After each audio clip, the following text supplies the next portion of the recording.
Nous qui vivons dans la civilisation occidentale sommes extrêmement bénis.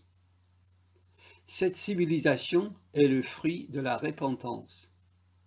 Ses bienfaits, la liberté, l'égalité, la fraternité et une démocratie représentative sont les résultats inévitables d'un peuple qui croit en la doctrine de la justification par la foi seule, en Christ seul, trouvé dans les Écritures seules. Pour conclure cette série sur la civilisation occidentale, je veux donner une dernière fois la parole à John Robbins qui l'a inspiré. Je cite: « En reconnaissant qu'un texte, les 66 livres de la Bible, expirés par Dieu, comme le dit 2 Timothée 3,16, en reconnaissant qu'un texte est l'axiome des chrétiens, les réformateurs ont changé radicalement tous les aspects de la société catholique romaine dans laquelle ils vivaient. Les églises protestantes n'étaient plus gouvernées par un homme, mais par la parole. Les officiers de l'église protestante devenaient des serviteurs, avec une autorité déléguée. Et c'est Christ, à travers sa parole, la Bible, qui délègue cette autorité. Si jamais ces officiers excédaient cette autorité, leurs décisions ne pouvaient pas lier les consciences des chrétiens.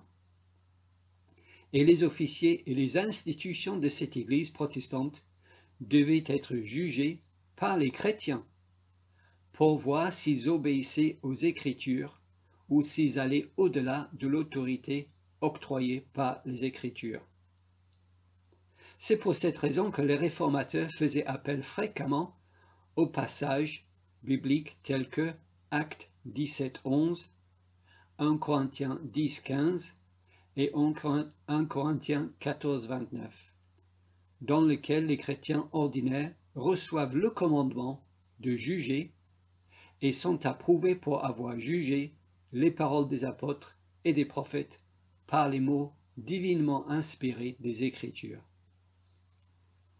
Car, pour eux, les réformateurs, toute la révélation de Dieu a été écrite dans les 66 livres de la Bible, à laquelle rien ne pourra être ajouté, ni par la clergé qui font appel à la tradition des pères, ni par les charismatiques qui font appel à une nouvelle révélation.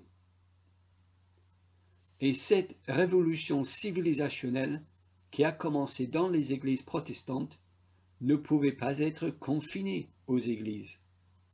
Elle s'est rapidement étendue vers les institutions civiques. Non seulement y avait-il une réduction des pouvoirs publics dans les sociétés protestantes, mais aussi une réduction de la taille et de l'étendue du gouvernement civique. Stephen E. Osman, dans The Reformation in the Cities, la réforme dans les villes, écrit, et je cite: « Quand la réforme fut consolidée à Rostock en Allemagne en 1534, elle a sonné non seulement la fin des privilèges de la clergé, mais elle a aussi inauguré la décision des pouvoirs publics de réduire ses propres nombres par environ un tiers et d'accepter un audit annuel détaillé. » Fin de citation. Karl Hall, professeur de l'histoire de l'Église à l'Université de Berlin en 1926, écrit: « C'était la réforme protestante qui fixa en premier une limite rigide au pouvoir absolu de l'État. La redécouverte de la doctrine de la justification éleva l'indépendance de l'individu. C'était donc l'individu, chaque personne, l'âme humaine, qui était libérée de la tyrannie papale et païenne grâce à la réforme chrétienne. Et c'est à partir de cette liberté qu'est née une société humaine et civilisée. » Fin de citation de John Robbins. Personnellement, je veux ajouter à ce que dit John Robbins que toute la gloire pour la réforme protestante revient à Dieu et à lui seul. Soli Deo Gloria était aussi un principe de la réforme. Luther était l'homme que Dieu a utilisé, mais ce fait ne montre pas la sainteté ou la génie de Luther, mais ce fait montre la grande miséricorde du Seigneur. Dieu peut tracer une ligne droite avec un bâton tordu. Luther était ce bâton tordu, avec ses péchés les plus ignobles, avec lequel Dieu a tracé une ligne droite. La ligne droite est la réforme protestante. L'Évangile, la doctrine de la justification par la foi seule, l'idée fondamentale de la réforme protestante, a produit les fruits de la repentance évangélique dans les cœurs des hommes et donc dans la civilisation catholique romaine existante. Ce fruit de la repentance est un très bon fruit, et à grande échelle, c'est la civilisation occidentale, ce que John Robbins appelle la superstructure magnifique de culture, de droit, d'économie et de société. Cette civilisation a transformé l'Europe surtout, et aussi de nombreuses anciennes colonies européennes. Justement, pendant que j'écris cet épilogue à cette série, à Hong Kong, il y a des manifestations contre l'ingérence grandissante de la Chine totalitaire. Et quels symboles ces manifestants hongkongais ont-ils choisi pour montrer leur opposition à ce régime totalitaire et leur attachement à la liberté? Un symbole surprenant. Ils ont brandi le drapeau britannique colonial. Pas le drapeau britannique, mais le drapeau britannique colonial. Le drapeau de Hong Kong, quand Hong Kong était encore une colonie britannique. Pourquoi choisir ce drapeau impérialiste comme symbole? Parce qu'il représente la civilisation que ces gens souhaitent. Une civilisation basée non pas sur le modèle chinois liberticide car anti-chrétien, mais sur le modèle occidental, donc chrétien protestant. D'ailleurs, ce fait doit nuancer le discours simpliste qui dit que le colonialisme n'apporte que des malheurs. Sans le savoir, ces Hongkongais louent les vertus de la réforme protestante. Car c'est grâce à la réforme protestante que nous avons en Europe et au-delà la liberté, l'égalité, la fraternité et la démocratie. Nous qui vivons dans la civilisation occidentale sommes donc extrêmement bénis. Nous sommes un peu comme Israël autrefois. Israël avait toutes les bénédictions de Dieu, l'adoption, la gloire, les alliances, la loi, le culte au temple, les promesses et les patriarches. Mais ils ont rejeté le Dieu qui leur avait donné ces privilèges précieux. Ils aimaient les bienfaits, mais ils ont rejeté le bienfaiteur. De même, notre civilisation qui est sortie de l'Évangile a rejeté l'Évangile. Nous avons encore les bienfaits de l'Évangile, pour combien de temps encore Dieu seul le sait, mais nous avons rejeté l'Évangile, car nous avons rejeté le Dieu de l'Évangile. Les avantages sont encore là et sont réels. Je les ai détaillés dans mes vidéos précédentes. Mais ils disparaissent petit à petit, car nous avons rejeté le Dieu qui les donne. Et puisque nous détestons ce Dieu, nous détruisons activement ce qu'il aime. Par conséquent, Dieu nous donne ce que nous voulons, c'est-à-dire une civilisation sans Dieu et sans ses bienfaits. Son jugement est inévitable et a déjà commencé. La loi sur l'avortement, le droit de tuer des bébés dans le ventre de la maman, est un jugement de Dieu sur notre civilisation. Le mariage homosexuel est un jugement de Dieu sur notre civilisation. Petit à petit, ces jugements accéléreront la disparition de notre civilisation telle que nous la connaissons aujourd'hui. Vous me trouvez trop alarmiste? Je pense pouvoir vous prouver dans cette vidéo que je ne le suis pas. Nous allons voir ce qui se passe aux États-Unis et en Angleterre. Cela arrive déjà. Tout comme les Babyloniens sont venus et ont amené les Israéliens en captivité, le jugement de Dieu sur nous est en marche et est déjà là. Nos Babyloniens sont des athées militants, des sécularistes.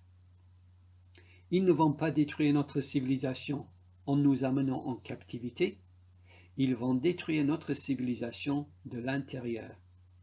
Ce que nous observons n'est que le début du projet séculariste. Certains catholiques disent que le sécularisme vient de la réforme protestante, mais c'est faux. J'ai montré que la réforme nous a donné les bienfaits de la civilisation occidentale. Ce qui nous a donné le sécularisme, c'est la Renaissance, les idées des Lumières, bref, l'athéisme, pas le protestantisme. Pour finir cette série concernant les bienfaits de la réforme protestante sur la civilisation occidentale, je veux donc alerter sur les idées établies ou émergentes que je vois comme mortelles pour notre civilisation. Premièrement, c'est un bon moyen d'accentuer, à la fin de cette série, le cadeau que Dieu nous a fait en nous donnant la civilisation occidentale. Deuxièmement, j'espère que cela peut être utile pour aider à repérer ces idées quand elles arriveront.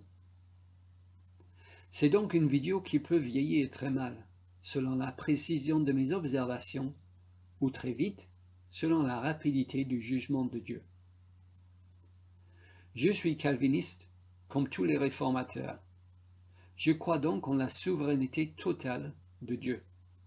Dieu accomplit son plan pour ce monde et rien ni personne ne peut lui résister.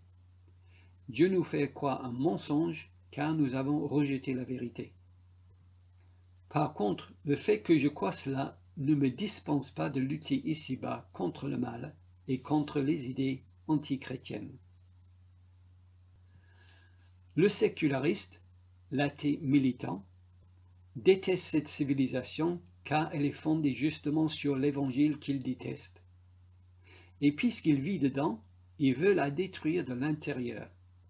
Il fait cela en introduisant des idées dans cette société qui sont antinomiques à la Bible et donc à la civilisation occidentale. Le but de ces athées est de convaincre le peuple par l'éducation, les médias, les arts, bref, par la culture dans son ensemble, que Dieu n'existe pas. Le fait d'affirmer que le Dieu chrétien n'existe pas produit des idées antichrétiennes corollaires, et ces idées produisent des mauvais fruits, des fruits pourris. Par exemple, la théorie de l'évolution. Elle vole à l'homme sa dignité en tant qu'image de Dieu, ce qui permet le racisme, car selon Darwin, certaines espèces humaines se sont évoluées plus vite que d'autres. L'égalité de tous les hommes est donc une belle illusion. C'est un fruit pourri de l'athéisme. Le postmodernisme. Jésus dit « Je suis la vérité » Jean 14, 6. Mais puisque le Dieu de vérité n'existe pas, il n'y a pas de vérité. Tout est relatif. Chacun a sa vérité, car aucune proposition n'est supérieure à un autre. C'est un fruit pourri de l'athéisme qui, nous verrons, se retourne maintenant contre d'autres athées militants. Un droit pénal laxiste. Les délinquants ne sont pas des pécheurs rebelles qui méritent leur punition, puisque le péché n'existe pas. Ces gens sont tout simplement victimes de leur gêne. Ils ont besoin plutôt de soins que de punition. En tout cas, si punition il y a, elle doit être légère. Pour un viol, un homme est privé de sa liberté pendant quelques années. Pour un meurtre, c'est guère plus. C'est un fruit pourri de l'athéisme. Le meurtre de bébés dans le ventre de leur maman. Car ce ne sont que des amas de cellules sans aucune valeur objective. Leur valeur se trouve dans celle que la maman veut bien leur en conférer. C'est un fruit pourri de l'athéisme. L'euthanasie est l'élimination des trisomiques par principe. car la valeur de chacun est basée sur son utilité à la société.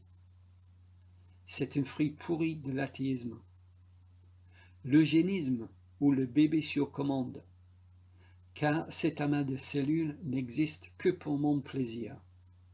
C'est un fruit pourri de l'athéisme. L'immoralité sexuelle, car nous ne sommes que des animaux évolués. C'est un fruit pourri de l'athéisme.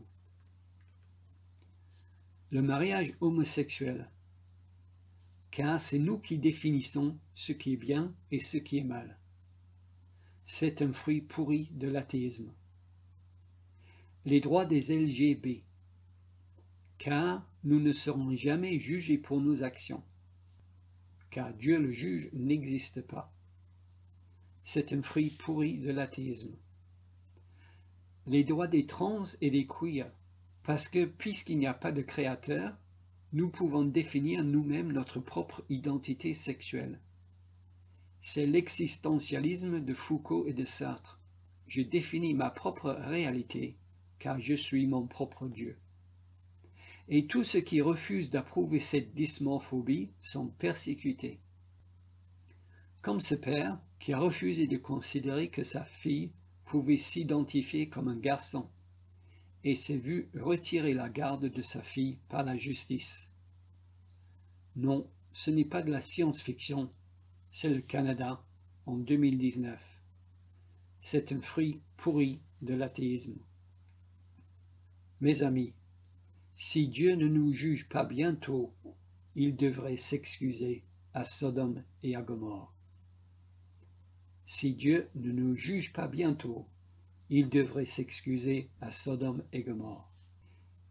Les bienfaits de notre civilisation touchent donc à leur fin. Les bénédictions qui viennent d'un peuple qui croit l'Évangile seront détruites incrémentalement, l'une après l'autre, par un peuple qui déteste et qui rejette le Dieu qui les a donnés. Mais pour le reste de cette vidéo, je veux me focaliser sur une autre idéologie dangereuse pour notre civilisation. C'est ce que l'on appelle le marxisme culturel. Le marxisme culturel. En France, le marxisme culturel est peu connu, mais aux États-Unis, il fait des ravages. Il s'infiltre partout, infectant tout comme un virus mortel. Nous connaissons tous le marxisme économique. Le marxisme économique oppose la bourgeoisie au prolétariat, les riches aux pauvres. Son but est de renverser l'ordre établi pour mettre en place, par la révolution, un nouvel ordre mondial. Cette idée a visiblement échoué, mais les athées n'ont pas baissé les bras pour autant. Dans l'école de Francfort, entre les deux guerres, ils ont repensé et moderniser les idées de Marx. Ainsi, le marxisme économique a été repensé et resservi dans les universités américaines comme le marxisme culturel. Le marxisme culturel se manifeste dans la société sous le nom de Critical Race Theory, que je traduis par la théorie critique de la race. La théorie critique de la race. On appelle familièrement les adhérents de cette théorie les personnes qui sont woke, comme le montre cet article. La théorie critique de la race est une théorie issue des sciences sociales et qui oppose, dans une même société, les oppresseurs et les opprimés. L'objectif déclaré est de rétablir la justice sociale, de promouvoir la diversité ethnique et ainsi de tendre vers l'équité. Ça, c'est la théorie. Dans les faits, rétablir la justice sociale signifie déconstruire l'hiérarchie de la société. Et cette hiérarchie est le patriarcat, ce qu'ils appellent le patriarcat, qui vient donc des patriarches, le patriarcat. Car être un homme est toxique. Il parle de toxicité masculine. Alors que selon le marxisme économique, on divise la société entre bourgeoisie et prolétariat, et les bourgeois sont ceux qui possèdent les moyens de production. Dans le marxisme culturel, on divise la société entre oppresseurs et opprimés. Et vous avez compris que les oppresseurs sont les hommes, parce que ce sont les hommes qui forment le patriarcat. Et plus précisément, les oppresseurs sont des hommes blancs, hétérosexuels et chrétiens. C'est ce qu'ils appellent white privilege, le privilège blanc. Les opprimés, ceux qui souffrent de ce patriarcat, sont donc les autres, les femmes, les non-blancs, donc les personnes appartenant aux minorités ethniques, les non-hétérosexuels, donc les minorités sexuelles, et les non-chrétiens, donc les minorités religieuses.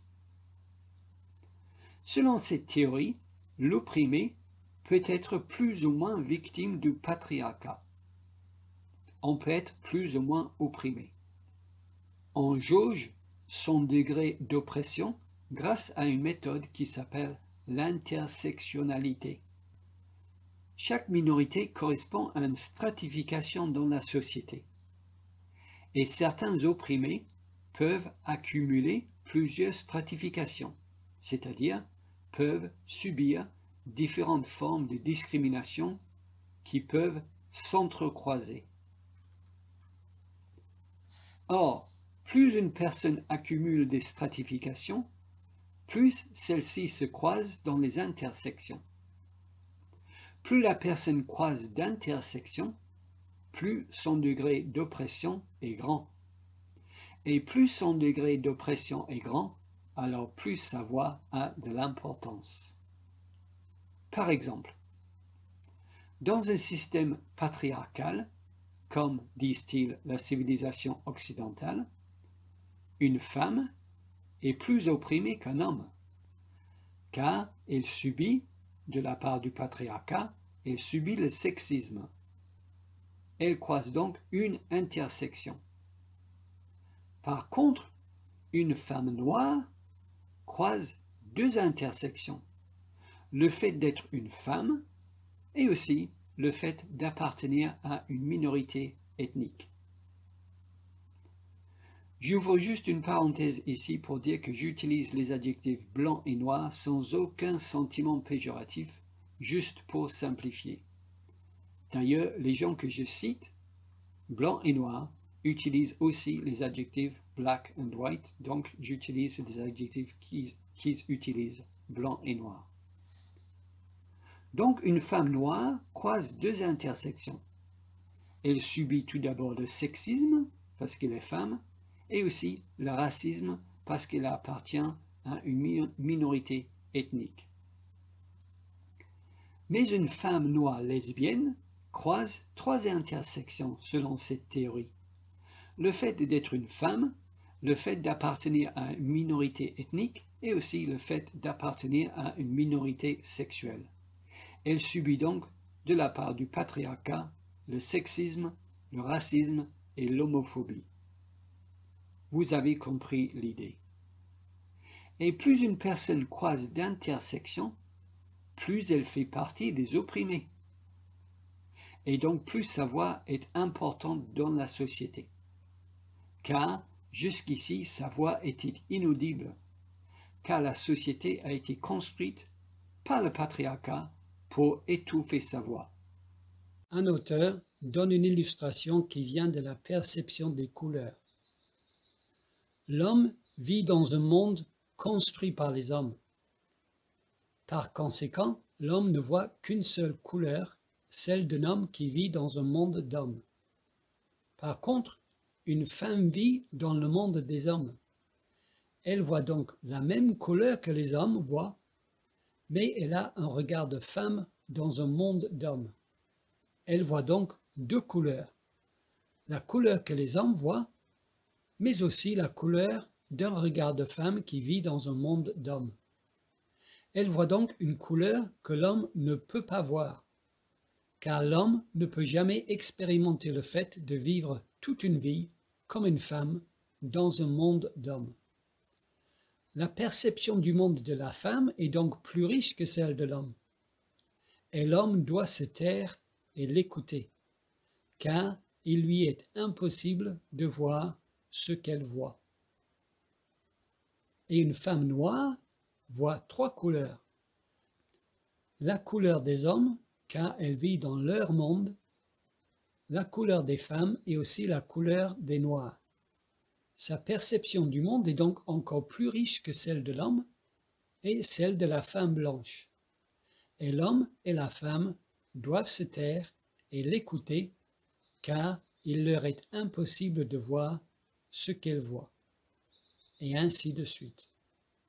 Plus une personne croise des intersections, plus elle voit de couleurs. Autrement dit, plus sa perception du monde est riche. Plus sa perception du monde est riche, plus elle a à apporter aux autres. Et donc, plus elle doit être écoutée comme une autorité sur le monde qui nous entoure. Car elle voit ce que les autres ne voient pas et ne peuvent pas voir. En résumé, les hommes blancs doivent se taire et écouter les femmes noires lesbiennes, leur enseigner la réalité sur le bien et le mal, la justice et l'injustice, l'amour et la haine, etc., etc. On connaît la chanson. Et le but déclaré du marxisme culturel est de donner le pouvoir aux minorités afin de rétablir la justice sociale. Le but est louable. Qui serait contre l'égalité? Qui préfère l'inégalité à l'égalité? Qui préfère l'injustice à la justice? Le but est donc louable. Néanmoins, dans la réalité, cette idéologie ne produit ni l'égalité ni la justice. Tout comme le marxisme économique n'a jamais produit une utopie pour le prolétariat, de même le marxisme culturel ne peut pas produire l'égalité ou la justice. Bien au contraire. Demandez à Bret Weinstein. Bret Weinstein a vu les fruits de cette théorie dans le microcosme de son campus universitaire. Bret Weinstein et son épouse étaient professeurs de biologie à la faculté de l'État de Washington. En 2017, ils ont tous les deux perdu leur travail parce qu'ils se sont opposés à l'application sur le campus des idées de la théorie critique de la race. En l'occurrence, les étudiants opprimés, c'est-à-dire les étudiants appartenant aux minorités ethniques, sexuelles et religieuses, ont mis en place un jour d'absence. Lors de ce jour d'absence, les étudiants et professeurs blancs étaient priés de rester chez eux pour que les étudiants opprimés puissent jouir d'au moins une journée dans l'année universitaire où ils ne devaient pas côtoyer leurs oppresseurs. Par oppresseurs, comprenez les Blancs. Weinstein a refusé de rester chez lui, citant l'idée comme de la ségrégation anti-blanc. Il a été accusé d'intolérance et de racisme par les étudiants et aussi par certains de ses collègues. Et à la suite de menaces de leur part, ne pouvant plus faire cours sur le campus, à bout de quelques mois de chaos et d'anarchie totale sur le campus, Weinstein et son épouse ont été licenciés par l'université. Grâce à son expérience douloureuse avec les idées de la théorie critique de la race, Weinstein a établi une liste de critères qui doit alarmer une institution ou une société quand ces idées commencent à être évoquées en son sein. Cette liste peut nous être utile. Quand vous entendez parler de justice sociale, c'est un signe que les idées du marxisme culturel ne sont pas loin. Par justice sociale, ces personnes entendent accorder le pouvoir à ceux qui croisent les plus d'intersections, et donc inversement, accorder aucun pouvoir à ceux qui en croisent le moins. C'est cela la justice sociale pour eux. Quand vous entendez parler de micro-agression, c'est un signe que les idées du marxisme culturel ne sont pas loin. L'idée d'une micro-agression est qu'une offense vaut une blessure physique. Une offense vaut une blessure physique. Si une personne est offensée par des paroles, c'est comme si elle a été blessée physiquement. D'où la nécessité de discours politiquement corrects et de la tolérance, pour que personne ne soit offensé, n'est-ce pas? Mais l'idée est traître, car puisqu'une offense vaut une blessure physique, si on offense quelqu'un, alors cette personne a le droit de se défendre comme si on venait de la blesser physiquement. Or, si on la blesse physiquement, elle a légalement le droit d'utiliser la violence pour se défendre. Donc, si vous dites quelque chose qui m'offense, selon cette idée, j'ai le droit de vous blesser physiquement, puisqu'une offense vaut une blessure physique. Quand les mots commencent à avoir de nouvelles définitions, c'est le signe que les idées du marxisme culturel ne sont pas loin. L'idée générale est que ces gens utilisent un nouvel langage, une nouvelle langue, comme l'appelle George Orwell dans son livre prémonitoire 1984. Ils utilisent une nouvelle définition d'un mot, et cette définition est si vague et si vaste que cela rend la définition applicable à tous les opposants. Par exemple, ils disent que si vous approuvez une seule mesure de la politique du président Trump, cela prouve que vous êtes un suprémaciste blanc. Ainsi, ils mettent la barre de leur définition très basse pour attraper le plus grand nombre comme des suprémacistes blancs. Mais une fois qu'ils vous ont qualifié de suprémacistes blancs selon cette définition, très vague et très vaste, ils relèvent la barre à sa place d'origine. Ils appliquent l'ancienne définition de suprémaciste blanc. Et ainsi, ils peuvent vous traiter comme si vous appartenez au Ku Klux Klan. Quand les mots commencent à avoir de nouvelles définitions, c'est le signe que ces idées du marxisme culturel ne sont pas loin. Quand vous entendez parler d'équité, c'est un signe que les idées du marxisme culturel ne sont pas loin. L'équité n'est pas la même chose que l'égalité.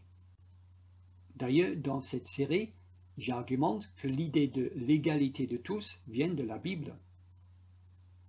L'égalité, c'est l'égalité de chance de chacun. Mais l'équité, c'est l'égalité des résultats de chacun. Non pas l'égalité des chances, mais l'égalité des résultats de chacun. L'égalité des résultats de chacun, c'est du communisme, tout simplement. L'équité est donc un poison pour une société. Quand le mérite est par nature mauvais, vous saurez que les idées du marxisme culturel ne sont pas loin.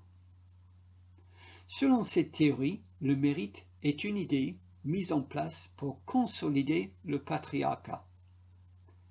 Donc, c'est une idée qui doit être abolie pour rétablir la justice sociale.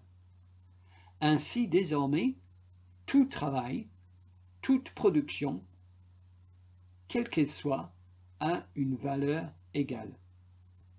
D'affirmer qu'une personne a produit quelque chose d'une meilleure qualité qu'une autre personne perpétue l'idée du mérite. Mais le mérite est par nature mauvaise. Donc la production de chaque personne est d'une valeur égale, qu'il s'agit d'une simple baguette, ou d'une thèse universitaire, ou d'un avion de chasse. Je vous laisse imaginer une telle société dans laquelle tout travail, toute production de chaque personne doit être considérée comme ayant une valeur égale. quand tout questionnement de la théorie critique de la race est par nature mal, et que ceux qui le font sont forcément de mauvaises personnes, vous saurez que les idées du marxisme culturel ne sont pas loin.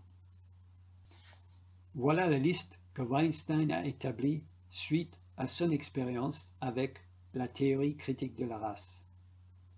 Weinstein est un scientifique athée. Pourtant, il a dit ceci sur l'effet de cette théorie sur notre civilisation. Je cite: « Nous sommes arrivés à un moment dans l'histoire où le mécanisme sensoriel qui crée du sens et qui nous aide habituellement à déterminer ce que nous devons penser des choses, ce mécanisme est manifestement en train de se désagréger. Les partis politiques, les universités et les médias ne créent plus de sens. » Fin de citation. En effet, le marxisme culturel, et plus précisément la théorie critique de la race, est un cancer idéologique. Elle infecte tout, vraiment tout. C'est pour cette raison que Weinstein dit que les moyens habituels pour comprendre le monde sont désormais caducs. Weinstein parle de la méthode scientifique, mais ce qu'il dit vaut pour toute idée. La théorie critique de la race balaye tout devant elle. Cette théorie, si elle est crue par un grand nombre, sonne la fin de notre civilisation telle que nous la connaissons. Les idées bibliques ont créé cette civilisation, ces idées anti-bibliques la détruiront. Ces idées sont le mensonge que Dieu fait croire aux gens qui le détestent. Et ces idées du marxisme culturel sont actuellement enseignées dans les universités anglo-saxonnes. De plus en plus d'étudiants y adhèrent. Ce sont ces mêmes étudiants qui vont devenir demain les professeurs, les juges, les hommes et les femmes politiques, les chefs d'entreprise, etc. Et comme le signale Weinstein, cette idéologie est appliquée à toute la société. Aucun domaine n'y échappe, car son but est la destruction de la civilisation occidentale telle que nous la connaissons. C'est donc pour cette raison que nous, les chrétiens, tirions la sonnette d'alarme concernant ces changements. Mais les athées se moquaient de nous, en disant que de si petits changements ne pouvaient pas détruire une civilisation. Ces athées commencent, comme Bret Weinstein, commencent à voir que c'est vraiment possible. Ainsi, selon cette théorie, la science est la science de l'oppresseur. C'est ce que Bret Weinstein, professeur de biologie, a entendu comme argumentation dans ses cours pour prouver qu'il était raciste. Parce que la science qu'il enseigne est la science de l'oppresseur. Chaque découverte scientifique, biologique, chimique, physique, médicale, etc., a été trouvée par un oppresseur et est donc suspecte. La science est le moyen par lequel les Blancs asservissent les autres. La science soutient le patriarcat. Toute la science doit donc être revue et corrigée par les opprimés. Toute la science doit être revue et corrigée par les opprimés. L'histoire aussi est l'histoire vue du point de vue de l'oppresseur pour garder les opprimés dans leur état d'infériorité. Une nouvelle histoire du monde doit donc être écrite par les opprimés. Même la logique et la raison sont des outils de l'oppresseur pour asseoir sa suprématie blanche, chrétienne, hétérosexuelle. Il faut donc une nouvelle logique et une nouvelle raison, un nouvel raisonnement, celle des opprimés. Ainsi, toute conclusion logique, autrefois acceptée comme valide, est désormais suspecte. Vous avez compris l'idée, n'est-ce pas? Tout est vu à travers cette idéologie néo-marxiste. Et tout fait qui semble prouver que la théorie est fausse montre en réalité que les faits sont manipulés par le patriarcat et donc que la théorie est vraie. Vous me direz peut-être que tout ceci est alarmant, mais qu'au titre personnel, vous ne craignez rien car vous n'opprimez personne. Mais je crains que vous n'ayez pas compris la théorie. Car selon cette idéologie, il suffit de naître homme pour être un oppresseur. Car en tant qu'homme, vous avez profité du système patriarcal qui a été fabriqué pour vous bénéficier. Et à contrario, il suffit de naître femme, ou noire, ou lesbienne, ou homosexuelle, ou musulman, pour être opprimé, car le système est construit pour vous empêcher de réussir. L'individu et son expérience ne comptent pas. C'est la politique de l'identité. Votre identité se trouve dans le groupe et le groupe vous définit. L'individu ne compte plus. Ces idées sont le contraire des idées de la réforme protestante. C'est une idéologie très divisive. Le fait qu'un homme blanc est un SDF ne change rien au système. Ou le fait qu'une femme noire lesbienne est chef d'entreprise ou avocate ou médecin prouve uniquement que cette femme a réussi à franchir le système qui l'opprimait. Selon cette idéologie, le système produit donc un racisme systémique. Les Blancs sont tous coupables d'un racisme inconscient. Les hommes blancs sont des oppresseurs, donc des suprémacistes blancs, donc des racistes. Le rôle est désormais de se taire et d'écouter les opprimés. Toute voix discordante de la part de l'homme blanc est considérée comme une preuve qu'il refuse de lâcher son rôle d'oppresseur, ce qui confirme qu'il opprime sciemment et activement. Toute protestation de votre part que vous n'êtes pas raciste est donc une preuve que vous ne reconnaissez pas votre racisme inconscient, car il est tellement profond que vous n'en êtes même pas conscient. Et oui, c'est tout simplement une théorie du complot érigée en idéologie d'égalité. Il est impossible de démentir une telle théorie du complot, car tout est pris comme preuve que le complot existe. Et oui, c'est une situation de culpabilité inextricable pour les hommes blancs, et c'est le but de ce néo-marxisme. Car le but final est le renversement des rôles pour que les oppresseurs deviennent des opprimés et que les opprimés deviennent des oppresseurs. Et ils appellent cette situation la justice sociale. En réalité, ils échangent une injustice pour un autre, un oppresseur pour un autre. Pour l'instant, ces idées restent dans les universités anglophones, mais rien ne garantit qu'à l'avenir elles ne franchiront pas la barrière de la langue pour paraître dans les universités canadiennes francophones et puis les universités françaises. D'ailleurs, on commence à s'intéresser, ou plutôt à s'inquiéter, de ce phénomène dans la presse française. J'ai lu un article récemment dans le magazine Le Point qui explique qu'un professeur de biologie américaine, Luana Maroa, lamente le fait que ses cours de génétique sont de plus en plus contestés par ses étudiants. Elle a étudié avec ses étudiants la nature héréditaire de certains traits d'intelligence. Les étudiants ont protesté. Elle a donné l'exemple des tests QI pour confirmer ces données scientifiques, seulement pour entendre dire par ses étudiants que, et je cite, « les tests QI ont été inventés pour marginaliser les minorités ». Fin des citations. Elle appelle ce comportement le déni biologique. Elle explique que ce déni existe aussi concernant presque toute différence biologique observable entre des groupes d'humains, y compris entre les sexes. Et elle déplore que les étudiants contestent ces faits, non pas en leur confrontant d'autres preuves scientifiques, mais en utilisant un engagement moral a priori en faveur de l'équité, l'antiracisme et l'antisexisme. Elle dit aussi recevoir des emails de ses étudiants lui disant qu'elle ne devrait pas enseigner un tel sujet.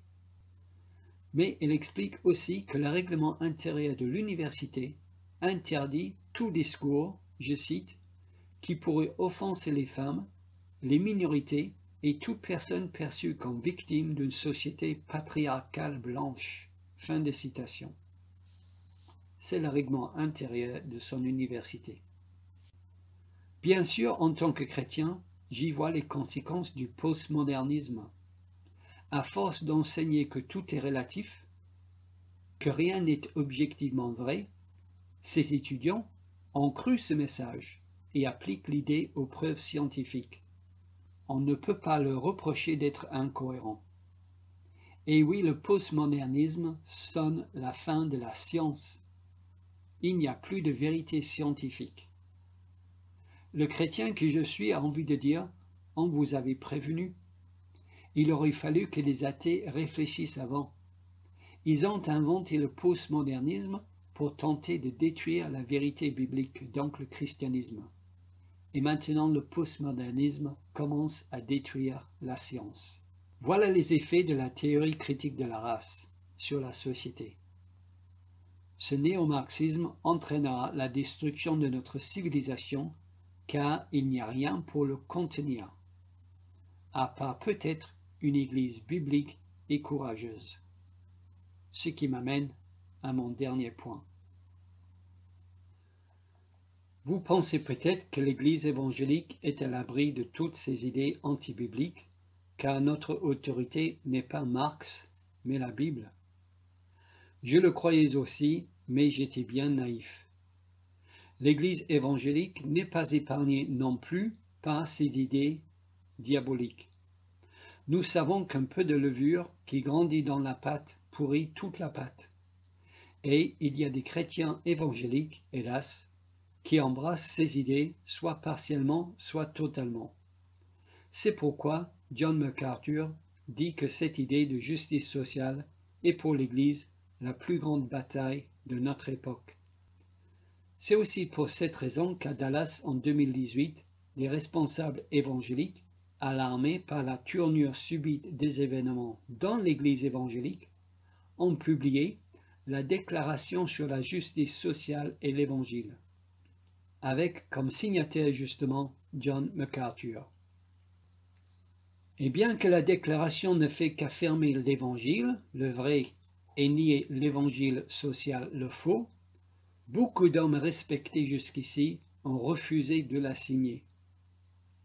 Albert Mohler s'est emporté contre Phil Johnson quand ce dernier lui a interrogé publiquement sur ce sujet.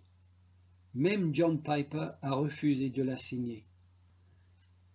Il semblerait donc que certains responsables sont aussi influencés par ces idées néo-marxistes. Je vous parle de responsables évangéliques, parfois calvinistes, jusqu'ici très respectés. L'heure est donc grave. Ces hommes prêchent Christ et Marx. Paul Tripp a même dit qu'il ne prêchait pas le véritable évangile tant qu'il ne prêchait pas l'évangile de la justice sociale. David Platt est un exemple assez représentatif de ces pasteurs connus et orthodoxes et qui a embrassé cette idéologie. Pourtant, David Platt est calviniste. Il a prêché à la conférence Together for the Gospel, Ensemble pour l'Évangile. Il a choisi de prêcher sur le thème de l'injustice et notamment sur le racisme aux États-Unis. La vidéo est sur YouTube. Dans sa prédication, il décrit le racisme comme un système mis en place par les Blancs pour les Blancs. Or, dans la Bible, le péché de racisme n'existe pas spécifiquement, mais est inclus dans le péché de favoritisme. Jacques 2,9 dit « Si vous faites du favoritisme, vous commettez un péché. La loi vous dénonce comme étant coupable. » Ici, le contexte est de favoriser quelqu'un selon ses richesses, mais le principe est le même. Le péché de racisme est le fait de favoriser quelqu'un selon son origine ou selon la couleur de sa peau.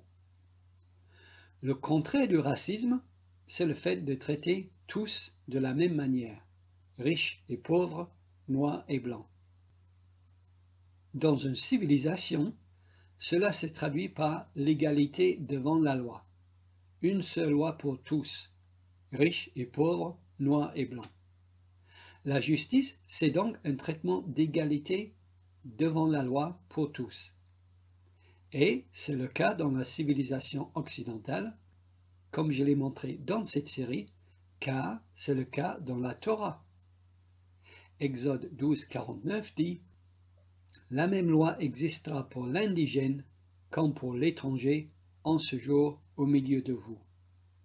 Une même loi pour tous. » Donc, il n'y a pas de racisme systémique dans la civilisation occidentale aujourd'hui, car même si notre civilisation est loin d'être parfaite, elle est fondée sur le principe d'égalité de tous devant la loi.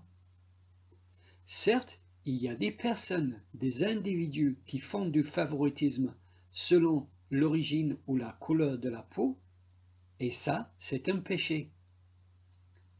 La loi les condamne, dit Jacques, donc Dieu les condamne. Sauf que ce n'est pas ce que David Platt dit dans sa prédication. Dans sa prédication, il dit que le racisme est un système mis en place pour opprimer les Noirs, et que le simple fait de naître blanc dans ce système fait de ce blanc un raciste. Or, cette idée est sortie tout droit du marxisme culturel. C'est la théorie critique de la race dans le texte. D'ailleurs, les exemples de racisme que David Platt donne par la suite le confirment. Pour lui, le système patriarcal est raciste, et les Blancs qui l'ont inventé et qui en bénéficient sont, de fait, racistes. L'homme qui dit ces choses n'est pas un professeur marxiste ou un homme politique ultra-gauchiste, non, il est un pasteur évangélique calviniste prêchant devant 12 000 chrétiens lors d'une conférence sur le thème de l'Évangile. Dans l'Église de Jésus-Christ aussi, l'heure est grave. Analysons cette idée de David Platt pendant 2 minutes. Premièrement, une telle définition du racisme signifie que seuls les Blancs peuvent être racistes. Un opprimé, un noir donc, ne peut pas, par définition, être raciste selon cette théorie. Mais puisque nous sommes tous d'accord pour dire que le racisme est un péché, selon David Platt, il y a un péché qu'il est impossible pour certaines personnes de commettre, qu'elles soient chrétiennes ou pas. Et la raison qu'il est impossible pour ces personnes de commettre ce péché est soit à cause de leur pays d'origine, soit à cause du taux de mélanine dans leur peau. J'aimerais qu'il me trouve cette idée-là dans la Bible. Ensuite, la solution que David Platt propose pour contrer ce racisme systémique est de favoriser les opprimés, car ils subissent l'injustice du système raciste. Encore une fois, c'est du marxisme culturel dans le texte. Mais favoriser les opprimés, c'est aussi faire du favoritisme. Platt critique un système qui favorise les Blancs et propose un autre système qui favorise les Noirs. C'est absurde. Bibliquement, ce pasteur remplace un péché par un autre péché, car Dieu interdit toute forme de favoritisme. Lévitique 19, 16 dit « Tu ne commettras point d'iniquité dans tes jugements, tu n'auras point d'égard à la personne du pauvre, et tu ne favoriseras point la personne du grand, mais tu jugeras ton prochain selon la justice. » Favoriser le riche par rapport au pauvre est un péché, mais favoriser le pauvre par rapport au riche est aussi un péché. Selon la Torah, la justice, c'est le principe de l'égalité de tous devant la loi. La même loi pour tous. La solution à l'injustice, c'est l'égalité de tous devant la loi. C'est cela la justice selon Dieu. C'est le contraire du marxisme culturel. Nous reviendrons plus tard sur le cas de David Platt. Encore d'autres parlent de la nécessité pour les chrétiens blancs de payer des réparations, c'est-à-dire des dédommagements financiers, envers les Noirs pour compenser des crimes et des péchés historiques des Blancs. Il parle de la nécessité pour des chrétiens blancs de dédommager financièrement les Noirs pour compenser des crimes et des péchés historiques faits par ces Blancs envers les Noirs. C'est pour cette raison que Virginia Theological Seminary, un séminaire chrétien, va donner 1,7 million de dollars aux descendants des esclaves noirs qui ont aidé à construire certains bâtiments du campus. L'argent a été pris dans les frais universitaires payés par les étudiants actuels. Je peux comprendre, par exemple, si je vole quelqu'un, que cette personne exige de moi que je la rembourse ou que je la dédommage. C'est biblique. Sauf que les réparations dont parlent ces avocats de la justice sociale sont des réparations payées par ceux qui ne sont pas coupables à ceux qui ne sont pas victimes.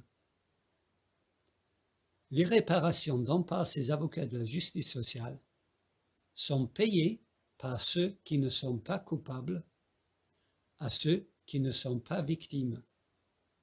Selon cette idée, bien que je n'ai commis aucun vol, je dois indemniser celui qui n'a subi aucun vol. Voilà la justice sociale selon ces idées néo-marxistes.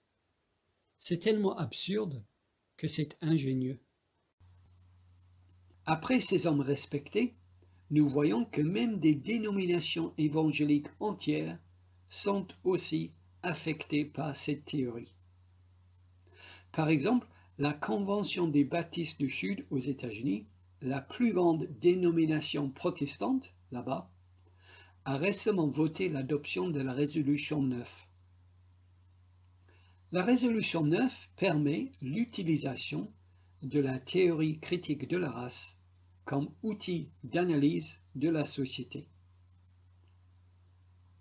La résolution 9 permet l'utilisation de la théorie critique de la race comme outil d'analyse de la société. Cette résolution est équivalente à proposer des idées du marxisme économique dans les églises comme outil pour analyser la société. On me dira que la résolution précise explicitement que cet outil d'analyse reste subordonné à la Bible. Certes, cependant, comme je l'ai déjà montré, la théorie critique de la race est en opposition directe à la Bible. C'est vraiment donc prendre des chrétiens bibliques pour des idiots. Alors imaginons une telle analyse de la société avec l'outil de la théorie critique de la race. Cela donnerait quelque chose comme ceci. Objectif d'analyse. Essayer d'apporter des solutions aux gens les plus démunis de notre société. Méthode de l'analyse. Nous savons que la société est séparée selon la division oppresseur-opprimé. Analysons donc les caractéristiques de la population opprimée pour voir de quel type de personne elle est constituée pour essayer d'y apporter des solutions. Le problème avec cet outil d'analyse est que la Bible ne dit jamais que les hommes sont séparés selon la division oppresseur-opprimé. Si séparation il y a entre les hommes dans la Bible, c'est selon la division enfant de Dieu, enfant du diable. Nous voyons donc que dès que l'on commence une analyse de la société basée sur la théorie critique de la race, on se trouve en contradiction directe avec la Bible. C'est clairement une confrontation d'idées opposées, une guerre spirituelle entre d'un côté le système de pensée biblique et de l'autre une philosophie de ce monde ouvertement anti-biblique. Puisque selon la résolution 9, ces idées doivent être subordonnées à la Bible, alors il faudrait abandonner cette analyse dès le début, car ces présuppositions sont clairement anti-bibliques. Mais nous ne sommes pas dupes. Nous savons que ce n'est pas ce qui se passe. Ces idées anti-bibliques finiront par usurper la Bible dans les églises et les facultés chrétiennes où la résolution 9 a été adoptée. Et je pense que c'est le but non avéré. Concrètement, il en résulte que nous commençons à voir dans le monde chrétien évangélique des choses que l'on croyait impossibles. Des associations que l'on croyait intouchables sont infectées par ces idées. The Gospel Coalition aussi adopte ces idées. Mais The Gospel Coalition est une association très sérieuse à la base. Elle a été fondée par Tim Keller et D.A. Carson. Des hommes comme Alistair Begg, Albert Mohler et John Piper y sont associés. En France, The Gospel Coalition va sous le nom de Évangile 21. Sauf que le problème est que les déclarations publiques et les prédications de ces hommes incluent de plus en plus de ces idées de justice sociale. Je ne suis pas en train de dire que John Piper et Albert Mohler sont des néo-marxistes, mais je suis en train de dire que récemment, leurs déclarations montrent qu'ils sont eux aussi influencés par ces idées, hélas. Il y a donc des choses choquantes qui arrivent. Lors d'une conférence chrétienne évangélique de The Gospel Coalition, les organisateurs, très woke, ont trouvé l'idée bonne d'organiser une réunion de femmes réservée aux femmes de couleur. Oui, une réunion de femmes chrétiennes réservée aux femmes de couleur. Autrement dit, The Gospel Coalition a organisé une réunion de femmes chrétiennes interdite aux blanches. C'est la ségrégation introduite dans les églises.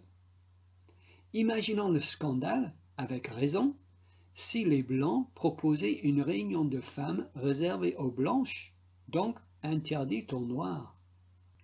Ces pratiques choquantes arrivent dans l'Église évangélique à cause de la théorie critique de la race. D'autres pasteurs suggèrent sérieusement que les chrétiens blancs se répandent pour, et je cite, leur blancheur. Des pasteurs suggèrent que les chrétiens blancs se répandent pour leur blancheur. Ceci n'est pas une blague. Ils veulent que les chrétiens blancs se répandent pour leur blancheur et que les blancs demandent pardon aux noirs parce qu'ils sont blancs. Car pour ces pasteurs évangéliques, le simple fait d'être blanc est un péché. Attention, ce sont des chrétiens jusqu'ici on ne peut plus orthodoxes sur toutes les doctrines de la foi. Et ce sont des chrétiens qui se disent évangéliques et pour certains des calvinistes. Je ne vous parle pas de gens marginaux. Ces chrétiens sont très haut placés dans leurs dénominations respectives et très suivis. Imaginons cette idée un peu. Selon ces pasteurs et ces responsables woke, je suis raciste parce que je suis blanc. Or, je suis né blanc. Ce n'est pas de ma faute, c'est Dieu qui m'a fait blanc. Mais je dois me repentir de ce fait et demander pardon à mes frères et mes sœurs noirs, car ces chrétiens voient cela comme un péché que j'ai commis contre eux. Donc, je leur demande pardon pour quelque chose que la Bible dit n'est pas un péché, pour leur faire plaisir. Et ce que certains chrétiens blancs, très woke, ont fait.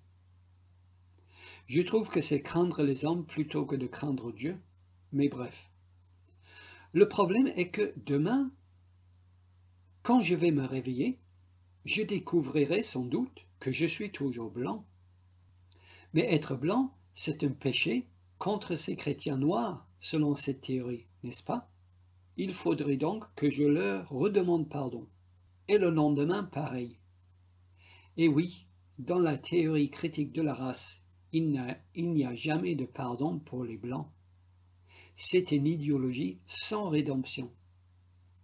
elle ne peut produire que de la culpabilité pour les Blancs. Et c'est le but. C'est une idéologie qui est faite pour diviser, car une idéologie marxiste. Mais pour les chrétiens noirs aussi, c'est un poison. Car cette théorie et les pasteurs qui la relaient enseignent aux Noirs qu'ils ont raison d'exiger qu'on leur demande pardon pour le simple fait d'être blancs. Ces pasteurs disent que les chrétiens noirs ont raison d'exiger aux blancs que les blancs leur demandent pardon pour le fait d'être blancs. Donc pour des péchés imaginaires. Car être blanc, bibliquement, n'est pas un péché. Être noir non plus d'ailleurs. Et si les blancs ne leur demandent pas pardon, on leur dit de s'en méfier. Et on leur dit parfois de s'en écarter comme un faux frère. Parce que le fait pour un blanc de refuser de leur demander pardon pour sa blancheur est une preuve qu'il est, en réalité, raciste. Oui, le fait que le blanc refuse de demander pardon au noir pour le fait d'être blanc est une preuve, selon cette théorie, qu'il est en réalité raciste. Cette idéologie enferme donc les Noirs dans une attitude d'éternel offensé. C'est une culture de victimisation au sein de l'Église qui alimente et qui justifie l'amertume des frères et des sœurs noirs envers leurs frères et leurs sœurs blancs. Le problème avec cette idée est que Jésus a dit de prier « Pardonne-moi comme je pardonne aux autres ». Ceux des minorités qui adoptent cette culture de victimisation et d'amertume envers les Blancs se coupent donc du pardon de Dieu lui-même. Cette théorie est un poison dans l'Église. Elle cherche à enfermer les Blancs dans un état de repentance continue, sans pardon, et aussi à enfermer les Noirs dans un état continu d'amertume. Le résultat final est que les Blancs et les Noirs se diviseront et s'écarteront les uns des autres. Et c'est le but. Ces idées sont introduites aussi dans les écoles bibliques et les instituts bibliques. Des quotas de professeurs théologiens non blancs sont tacitement imposés pour que l'école biblique ne paraisse pas raciste. Des livres qui y sont étudiés sont choisis non pas à cause de la qualité de l'enseignement biblique de l'auteur, mais à cause de son origine ou à cause de la couleur de sa peau. Certains pasteurs disent que George Whitefield et Jonathan Edwards ne pouvaient pas être chrétiens car ces hommes possédaient des esclaves, et qu'il faut donc arrêter de les étudier dans les écoles bibliques et de les citer dans nos prédications. Encore d'autres disent que les chrétiens noirs bibliques qui s'opposent à ces idées néo-marxistes sont des traîtres. Ils disent des Noirs qui ne sont pas d'accord avec eux que ces Noirs sont des traîtres à leur race. Eric Mason a dit lors de son discours à la conférence pour le 50e anniversaire de la mort de Martin Luther King que les chrétiens noirs qui ne pensent pas comme lui sont, et je cite, des angloïdes et des orios, noirs à l'extérieur mais blancs à l'intérieur. Eric Mason est docteur en théologie, pasteur, auteur et calviniste. De même, on impose aux églises des pasteurs des minorités ethniques.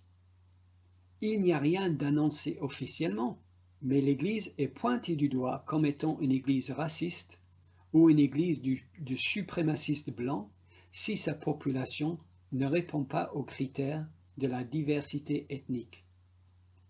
Matt Chandler, pasteur évangélique et calviniste, a dit dans sa prédication A House Divided à la conférence sur le 50e anniversaire de la mort de Martin Luther King, et qui est aussi visible sur YouTube, que s'il avait un poste à pouvoir de responsable dans son église, et qu'il avait deux candidats, un blanc avec une note de 8 sur 10 et un noir avec une note de 7 sur 10, il prendrait l'homme noir avec une note de 7 sur 10 plutôt que l'homme blanc avec une note de 8 sur 10.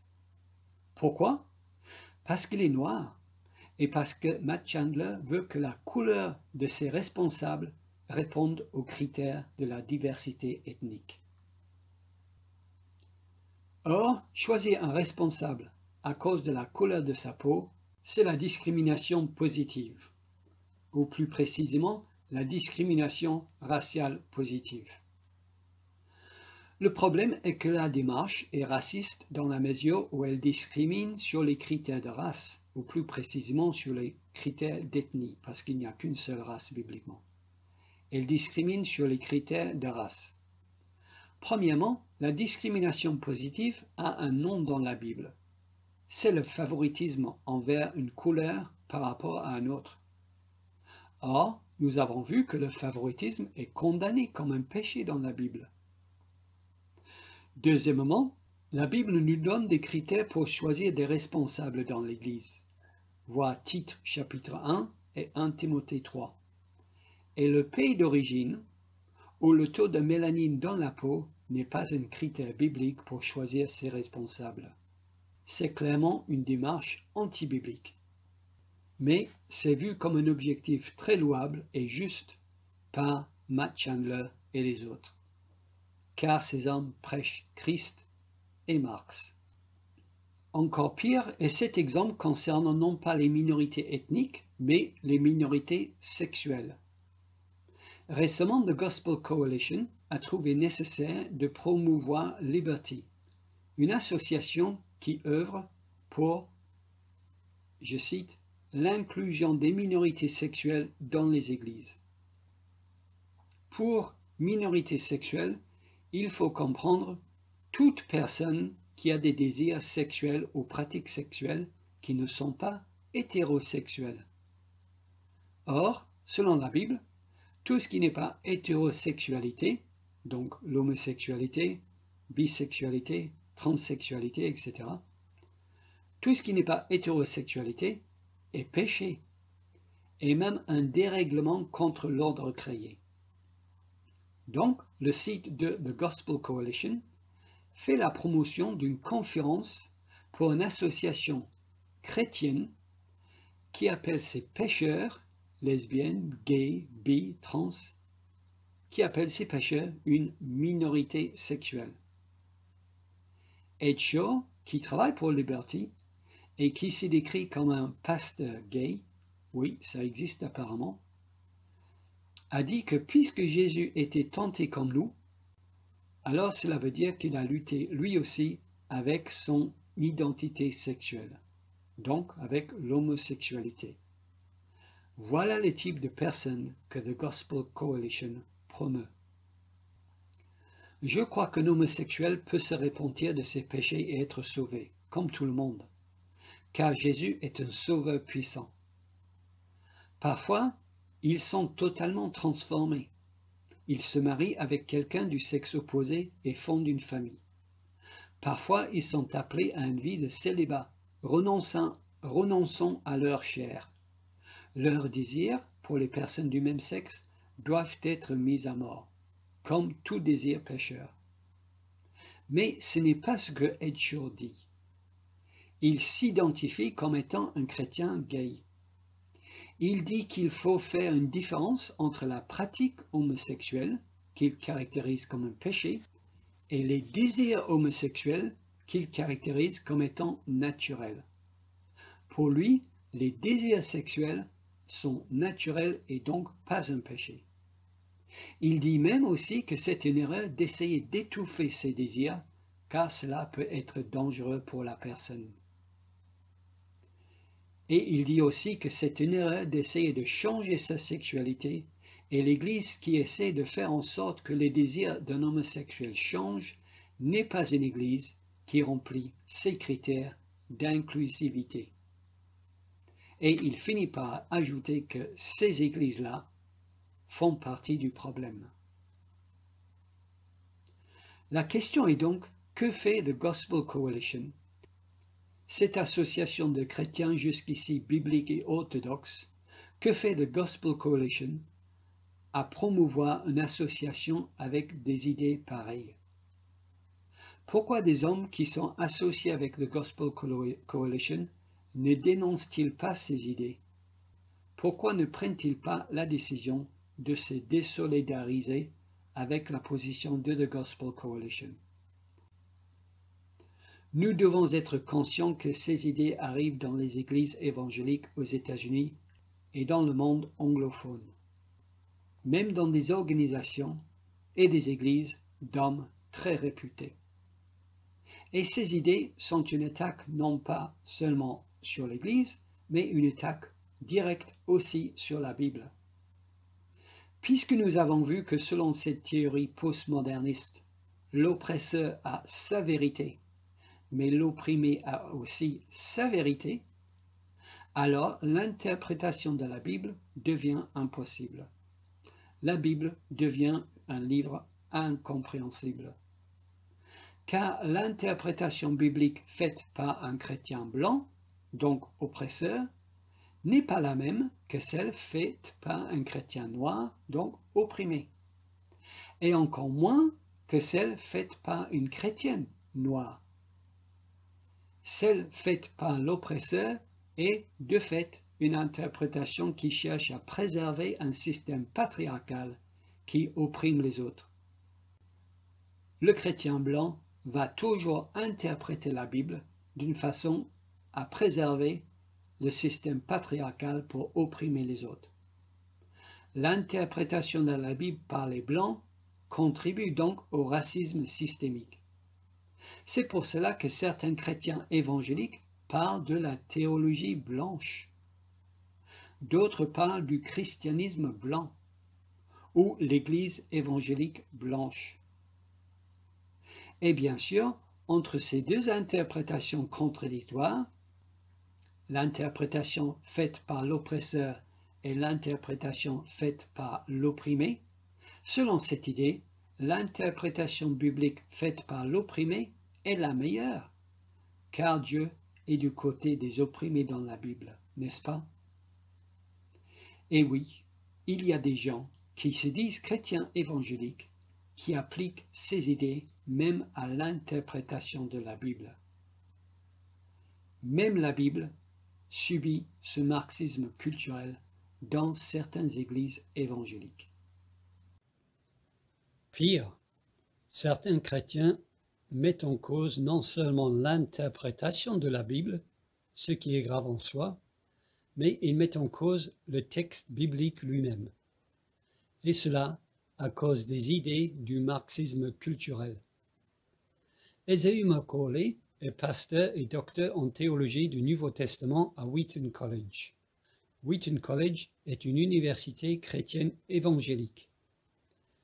Et Esaü Macaulay écrit ceci sur son compte Twitter, et je cite: « Puisque toute traduction est interprétation, et que l'interprétation est influencée par l'environnement social de la personne, que veut dire le fait que nos Bibles en anglais ont été traduites par très peu de Noirs ou d'autres chrétiens de couleur ou de femmes ?»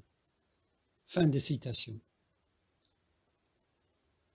Notons en premier qu'Esaü Macaulay sous-entend que nos Bibles anglaises, et françaises aussi, ne sont pas fiables. Il ne l'affirme pas. C'est une tactique courante de ces néo-marxistes. Ils n'ont pas la franchise ou l'honnêteté intellectuelle de dire ouvertement ce qu'ils pensent. Ils posent juste la question. De cette manière, Esaü Macaulay se défendra de toute critique en disant qu'il pose tout simplement une question. Rien de plus. Mais nous ne sommes pas dupes. Ce que ce soi-disant chrétien évangélique veut que nous comprenions est que nos Bibles, anglaises et françaises, ne sont pas fiables car elles ont été traduites par des hommes blancs. Donc, elles ont été traduites par le patriarcat. ce qui signifie, par implication, que les Bibles anglaises et françaises que nous utilisons sont truffées de racisme et d'idées de suprémacisme blanc. Et oui, ce que ce docteur en théologie dans une université évangélique sous-entend est que les Bibles anglaises et françaises que nous utilisons sont truffées de racisme et d'idées de suprémacisme blanc. Quand tes idées de justice sociale te conduisent à dénigrer même la Bible que tu as dans tes mains, c'est la preuve que tu préfères Marx à Christ. Quand tes idées de justice sociale te conduisent à dénigrer même la Bible que tu as dans tes mains, c'est la preuve que tu préfères Marx à Christ.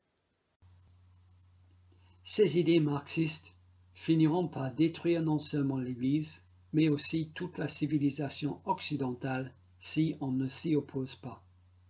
Cette civilisation est sortie de l'Église invisible de Jésus-Christ qui prêche et qui croit l'Évangile.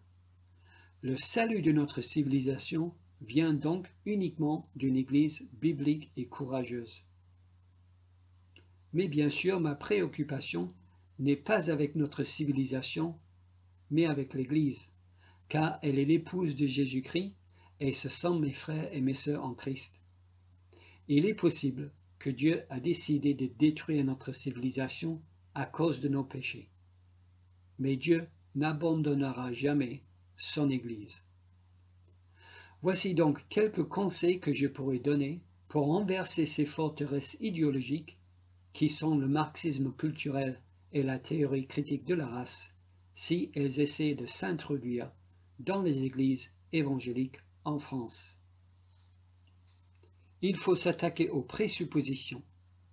Pour le chrétien, cela est facile, car nous avons l'autorité finale qui est la Bible.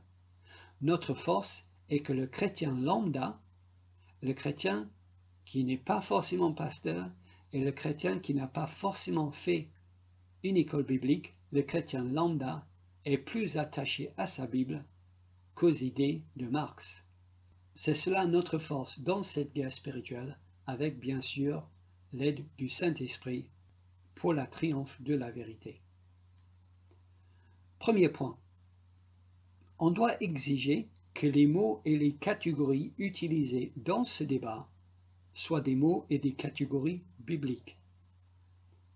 On doit exiger que les mots et les catégories utilisées dans ce débat soient des mots et des catégories bibliques. Après tout, nous sommes des enfants de la Réforme. Sola Scriptura doit être notre principe de base. Par exemple, si nous acceptons et utilisons l'expression minorité sexuelle, nous avons déjà perdu la guerre.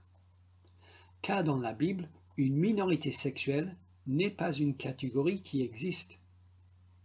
La dénomination minorité sexuelle est une argumentation séculariste en soi, et accepter et utiliser cette dénomination, c'est accepter l'argumentation. L'idée derrière la dénomination minorité sexuelle est que, tout comme il existe un peuple d'une minorité ethnique, qui est défini par ses coutumes et ses traditions, il y a aussi un peuple qui est défini par ses désirs et ses pratiques sexuelles. Mais la dénomination minorité sexuelle est antibiblique sur plusieurs niveaux. Tout d'abord, elle implique l'idée d'immutabilité, qui est le contraire d'être une nouvelle création en Christ. Deuxièmement, cette idée présuppose que le fait d'appartenir à une minorité sexuelle est aussi amoral que le fait d'appartenir à une minorité ethnique. En parlant de minorité sexuelle, comme on parle de minorité ethnique, l'argumentation est que l'une est approuvée par Dieu, tout comme l'autre. Et puisqu'il n'est pas concevable de dire que d'être noir est un péché, car une personne noire est née comme cela, ce n'est pas de sa faute. Il n'est pas concevable non plus de dire que d'être homosexuel est un péché, car les homosexuels sont aussi nés comme cela. Le problème avec ce raisonnement est que bibliquement, ce sont deux catégories bien différentes. La couleur de sa peau n'est pas un péché. Son pays d'origine n'est pas un péché. Mais un désir homosexuel est un péché dans la Bible. L'idée derrière la dénomination minorité sexuelle est donc clairement une idée anti-biblique qui crée donc une catégorie anti-biblique. Ce fait est encore plus flagrant quand on l'applique à une autre minorité sexuelle, la bisexualité. Selon cette argumentation, le bisexuel est né comme cela. Ce n'est pas de sa faute si, pour être épanoui, il a besoin d'avoir des rapports sexuels avec un homme et aussi avec une femme, et souvent ensemble. Ce n'est pas de sa faute, c'est Dieu qui l'a créé comme ça. Mais tout ça n'est pas un péché. La Bible ne condamne pas une telle pratique, car pour Dieu être bisexuel est aussi moralement neutre que de naître noir ou blanc. Selon cette théorie donc, pour Dieu, un homme qui a des rapports sexuels avec un autre homme et aussi avec une autre femme n'est pas un péché. On voit à quel point ce raisonnement est contraire aux enseignements de la Bible. Ceux qui utilisent ce vocabulaire non biblique ont déjà cédé le terrain biblique sur ce point. Ils se sont rendus. Il est indispensable que nous exigions que les mots et les catégories utilisés dans ce débat soient des mots et des catégories bibliques. On doit refuser d'utiliser des termes comme minorité sexuelle, car ce mot et la catégorie qu'il crée ne sont pas des mots et des catégories bibliques.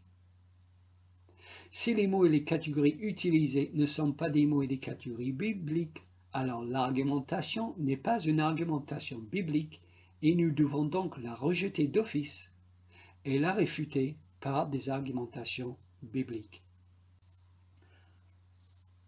2. On doit définir les mots dans ce débat de façon biblique.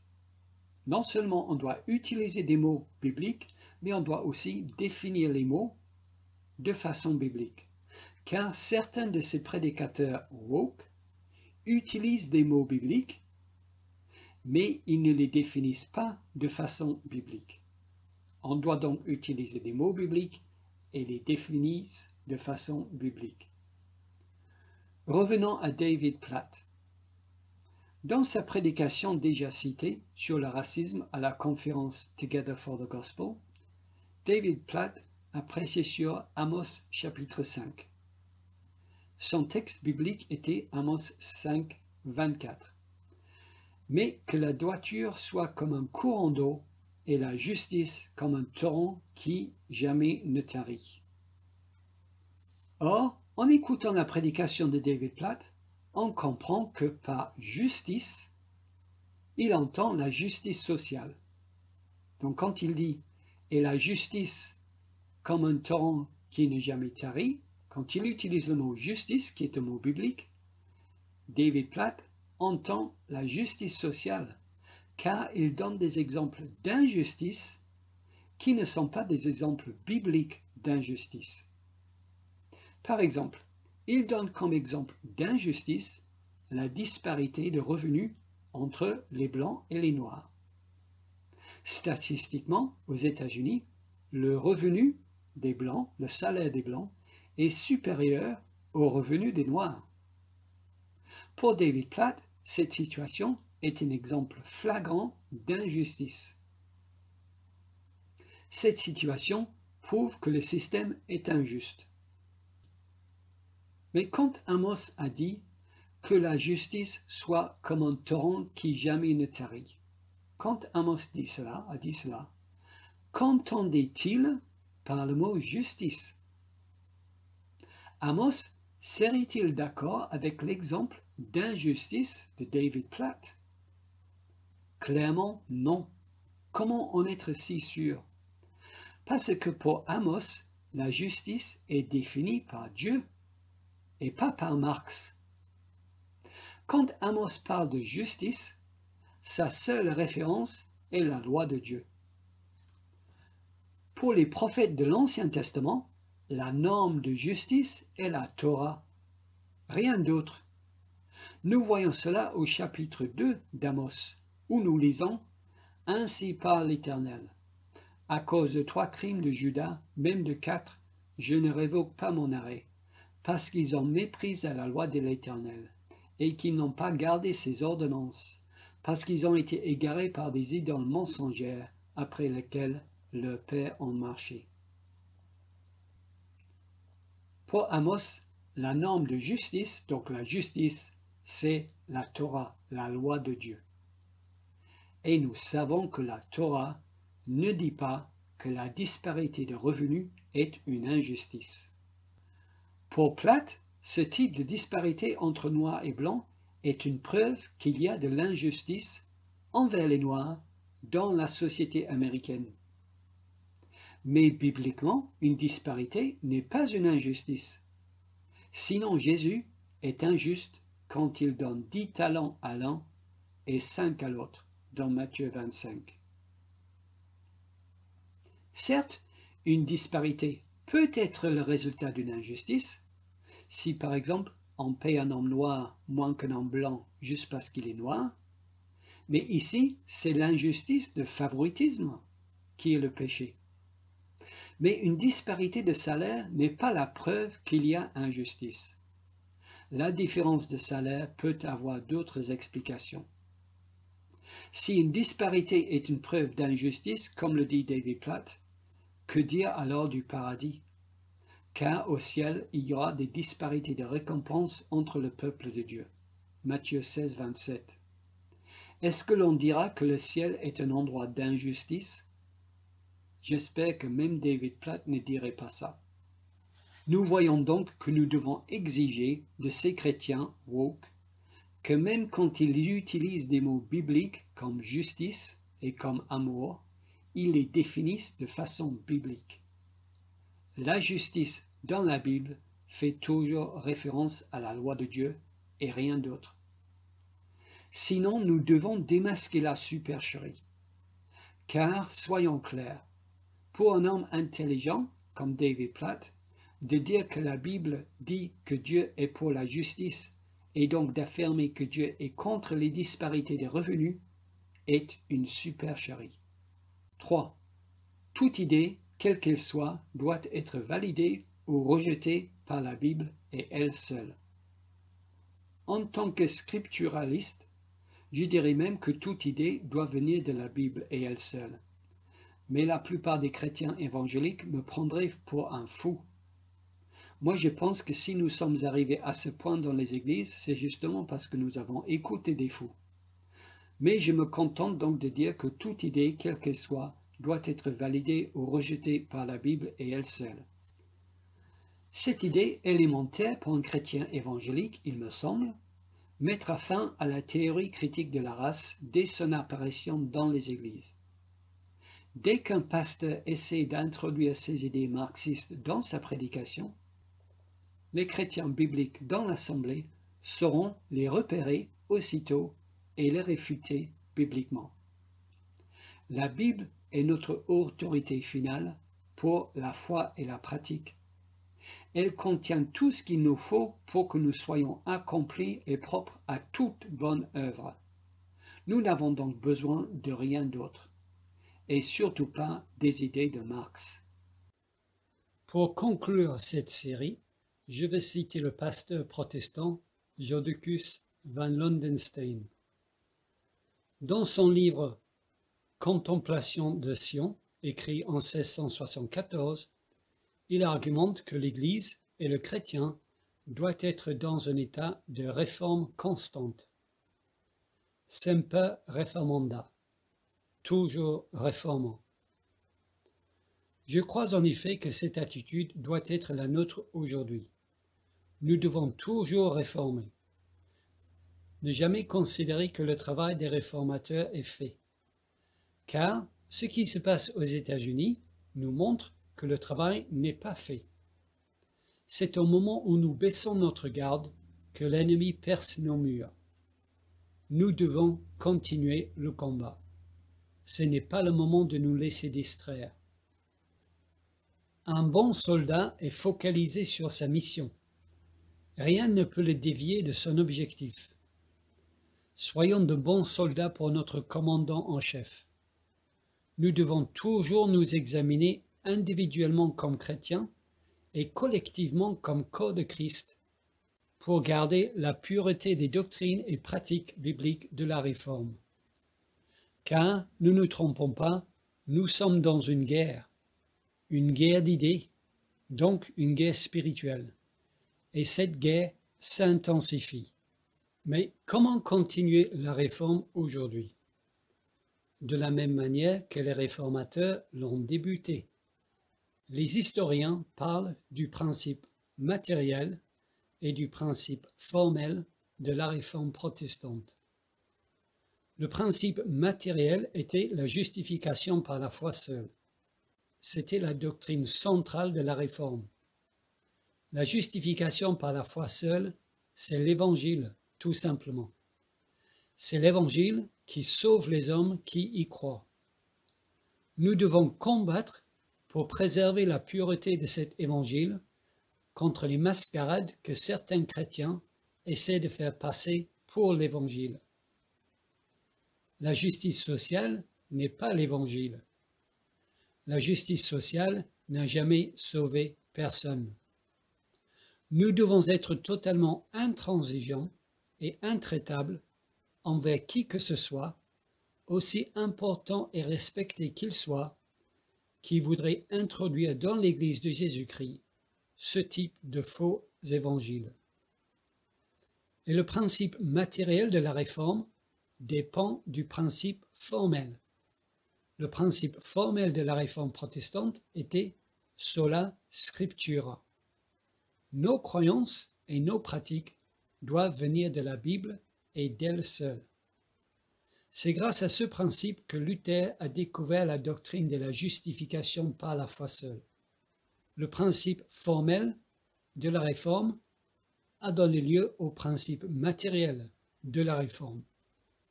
Autrement dit, le principe de sola scriptura a donné naissance à la doctrine de la justification par la foi seule. Nous devons garder et promouvoir ces deux principes protestants par excellence. Oui, même 500 ans plus tard. Surtout 500 ans plus tard. Notre réforme aujourd'hui doit être de défendre la vérité de l'Évangile contre ces attaques sécularistes, même au sein de l'Église, et de remettre la Bible à sa place d'autorité suprême dans nos églises. Si ce n'est pas dans la Bible, cela ne m'intéresse pas. Que ce soit une idée ou une pratique, si elle ne vient pas de la Bible, elle ne m'intéresse pas. Nous, le peuple de Dieu, devons redécouvrir notre amour pour l'Évangile et notre profond respect de la parole de Dieu. Si nous pratiquons le principe de sola scriptura, alors ces idées démoniaques ne pourront pas pénétrer dans les églises. Car les armes avec lesquelles nous combattons ne sont pas charnelles, mais elles sont puissantes par la vertu de Dieu pour renverser des forteresses. Nous renversons les raisonnements et toute hauteur qui s'élève contre la connaissance de Dieu, et nous amenons toute pensée captive à l'obéissance de Christ.